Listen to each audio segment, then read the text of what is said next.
महान तो मोहनदास करमचंद गांधी ने सत्यानाश किया। क्या महात्मा गांधी सही में गद्दार थे? वो नाथुराम गोडसे जी को नमस्कार है।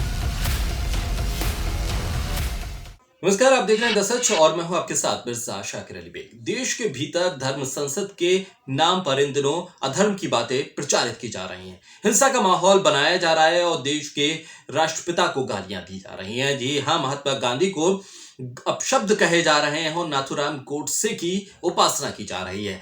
हरिद्वार का मामला तो आप लोगों के सामने ही है, जहां पर धर्म संसद की आड़ में हथियार उठाने, मरने मारने तक की बातें कही गई और एक धर्म के ऊपर आक्षेप लगाया गया, उसे निशाना बनाया गया। मामला हरिद्वार का अभी ठंडा भी नहीं हुआ था कि अब एक दूसरी धर्म संसद के नाम पर रायपुर में बवाल मच गया।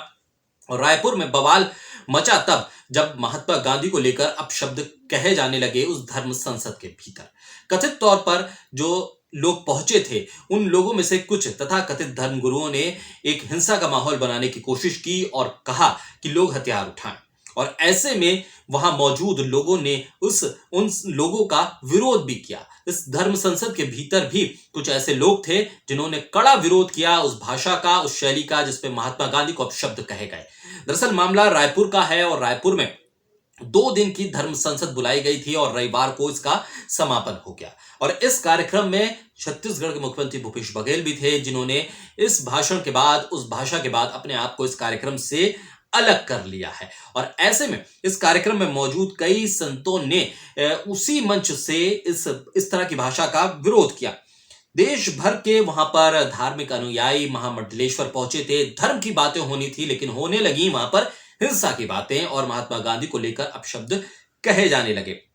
नाथुराम गोडसे की तारीफ होने लगी और ऐसे में सवाल यह कि देश की सर्वोच्च संस्थाओं में बैठे तमाम जो राजनीतिक सत्ताधारी लोग हैं वो मौन हैं, उनकी तरफ से कोई बयान नहीं आ रहा। खासतौर पर बीजेपी प्रधानमंत्री खामोश हैं और गृह मंत्रालय की तरफ से कुछ नहीं कहा गया। इस तरह की भाषा खुलेआम दी जा रही है लेकिन कोई कार्रवाई नहीं हो रही। हरिद्वार के मामले में भी पुलिस का ढुलमुल रवैया है।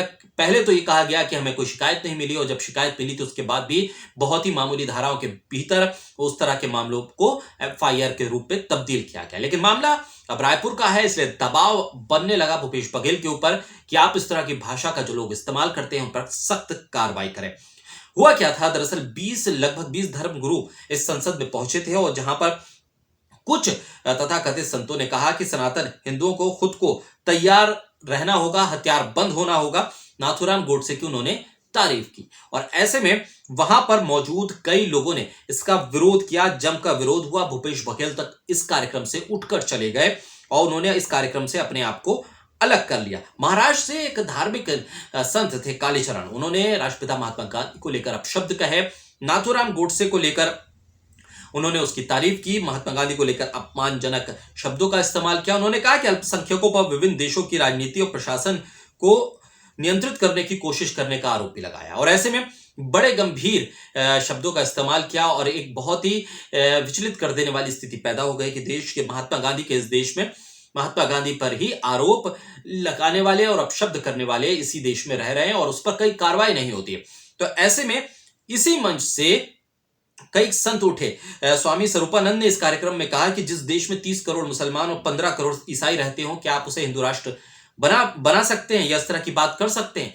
कालीचरण की इस भाषा के ऊपर जो धर्म संसद के संयोजक थे, दूधधारी मठ के प्रमुख महंत राम सुंदरदास, उन्होंने कहा है कि उसका कड़ा विरोध किया। उन्होंने खुद को धर्म संसद से दूर कर लिया। उन्होंने बताया कि इस जो धर्म संसद थी, इस तरह की भाषा का अगर इस्तेमाल होगा तो इसका कोई नतीजा नहीं निकलेगा। इससे बाद जिस तरह की भाषा कालीचरण ने इस्तेमाल की थी, उसके बाद भूपेश बघेल सरकार पे भी दबाव बन रहा था और सोशल मीडिया पे भी ये तमाम चीजें लोग कह रहे थे कि इस पर कार्रवाई होनी चाहिए। उसके बाद धारा 505(2) और 294 के तहत एफआईआर प्राथमिकी दर्ज कर ली गई है। एक एनजीओ नीलकंठ सेवा समिति और दूधधारी मठ द्वारा ये कार्यक्रम का आयोजन हुआ था। इस पे कांग्रेस के नेता भी पहुंचे हुए थे, इसमें बीजेपी के नेता भी थे, लेकिन जब इस तरह की भाषा का इस्तेमाल हो रहा था तो किसी की जबान नहीं हिली। लेकिन मंच से जब संतों ने ही इसका विरोध किया तब ये लोग वहां से भागना शुरू हुए और इसके बाद अब इस तरह की कार्रवाई हो रही है।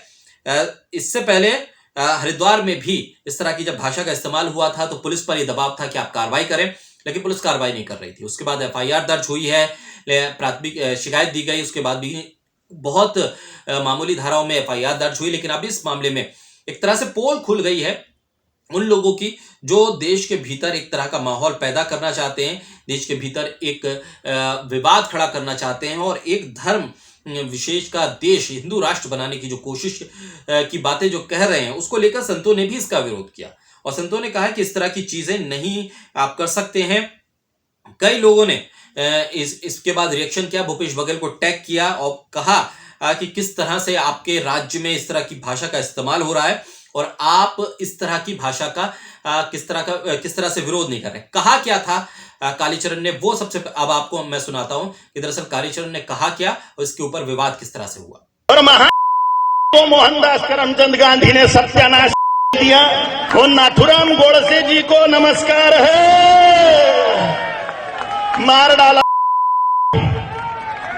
खाली देखो, ऑपरेशन करना बहुत जरूरी होता है ये फोड़े फुंसियों का, नहीं तो ये कैंसर बन जाते हैं। तो सुना आपने कालीचरण ने किस तरह के एक तरह से निर्लज शब्दों का इस्तेमाल किया, अपशब्दों का इस्तेमाल किया। उसके बाद जो सोशल मीडिया पर ये वीडियो सामने आया, उसके बाद भूपेश बघेल सरकार के ऊपर दबाव भी था और इस दबाव के तहत एफआईआर भी हुई है। और अब देखना होगा कि आगे क्या कार्रवाई होगी, क्योंकि एफआईआर महज हो जाना कोई किसी चीज का नतीजा नहीं है, लेकिन एफआईआर के बाद अब आगे कार्रवाई क्या होती है पूरा मैंने घटनाक्रम आपको बताया। और वो भाषा भी सुनवाई, जिस भाषा के ऊपर विवाद हुआ है और जिस भाषा को लेकर चौतरफा वो घिर गए। और इसी मंच से, जिस मंच से इस तरह के अपशब्दों का इस्तेमाल हुआ, उसी मंच पर थे महंत रामसुंदर दास, जिन्होंने इस तरह की भाषा का, इस तरह की शैली का विरोध किया और खुद को धर्म संसद से अलग किया। क्या कुछ कहा महंत रामसुंदर दास ने, वो आपको सुनवाता है। मैं आप सबसे पूछना चाहता हूं इस बात को कि इस धर्म संसद से, इस मन से जिस बात को कह के गया कह के यहां से चले गए, अब आप बताइए, उस समय खुद ताली बजाए थे। क्या महात्मा गांधी सही में गद्दार थे? क्या महात्मा गांधी थे? टीवी का रिकॉर्ड है, आप देखिए, यही सब तक उच्चारण किया गया यहां से और खाली ताली से खूब बजी थी। सन 1947 का वह घटना याद करिए जिस परिस्थितिवश भारत स्वतंत्र हुआ।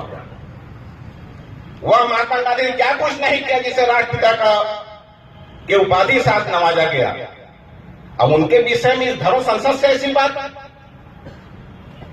ये हमारा सनातन धर्म नहीं हो सकता।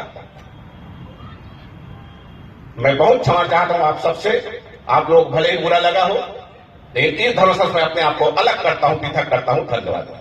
तो इस धर्म संसद में दोनों को आपने सुना, एक ही मंच से किस तरह से विरोध हुआ और इसी विरोध के चलते इस तरह की जबानों को, इस तरह की भाषाओं को, इस तरह के सोच रखने वाले लोगों को नियंत्रण में किया जा सकता है। अगर आप खामोश रहेंगे, अगर आप गलत को गलत नहीं कहेंगे, तो इस तरह के गलत रवैये वाले लोग, गलत सोच वाले लोग आगे बढ़ेंगे, वो उनको ताकत मिलती है। लेकिन जिस तरह से महंत रामसुंदर दास ने आवाज उठाई, उसके बाद एक बल मिला कि नहीं, सभी संत एक जैसे नहीं है। कुछ लोग कुछ अपनी इच्छाओं को लेकर, कुछ राजनीतिक दबाव के चलते, राजनीतिक मंशा के चलते इस तरह की भाषा का इस्तेमाल करते हैं। लेकिन कोई भी धर्म किसी को अपमानित करना नहीं कर सकता। और इस देश में जहां महात्मा गांधी राष्ट्रपिता के तौर पर जाने जाते हैं, उस देश में महात्मा गांधी को अपशब्द कह देना ये कतई बर्दाश्त नहीं होगा। और महंत रामसुंदर दास जैसे लोगों की बहुत ज्यादा जरूरत है। और ये समझना होगा कि धर्म असल में यही है जो महंत रामसुंदर दास ने उस मंच पर करके दिखाया।